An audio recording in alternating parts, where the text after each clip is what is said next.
I just have a couple of more questions.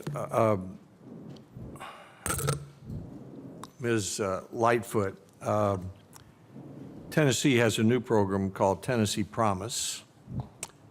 That means community college tuition is free to all qualified high school graduates or technical institutions. There are approximately 66,000 high school seniors in the state of Tennessee. Of that number, 44,000 or 68% completed a FAFSA application, a student aid form, through April 24th. That's a big increase. Last year it was 55% instead of 68%.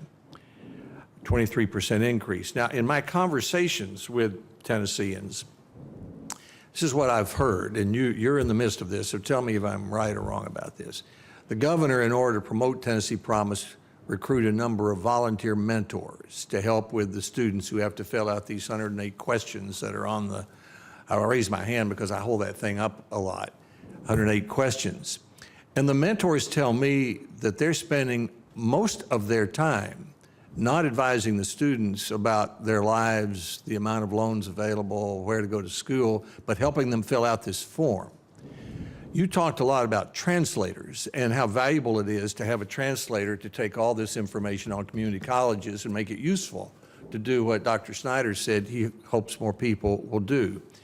If we're successful in simplifying the FAFSA from 108 questions to 2 or 5 or 10 or 12 or 15 questions, would that save time of college employees such as yourself or high school counselors who could spend their time serving as translators for where a student might go to school rather than filling out a form filled with unnecessary questions? Absolutely.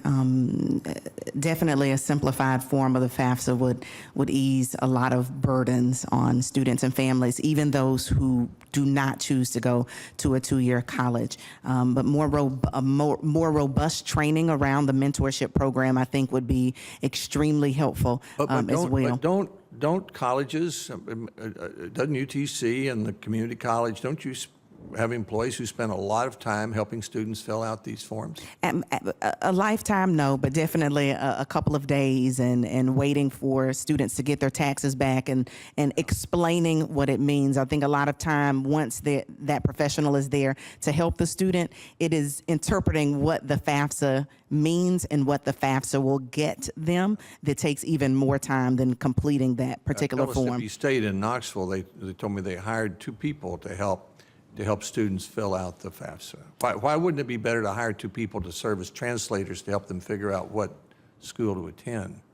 I think increasing the capacity of every school, every college, 4-year, 2-year college, to make financial aid more accessible and easily understandable would be a key, and not just for 2-year colleges and students who are going to the Tennessee Promise. So absolutely, and increasing the capacity of these colleges in their financial aid departments, in their student advising departments, because at the end of the day, it's about student completion as well. And if they can whiz through the FAFSA and get that out of the way and understand what the FAFSA means and what the FAFSA will get them in terms of financial aid, scholarships, grant dollars, it will make a lot of lives a lot better. My last question.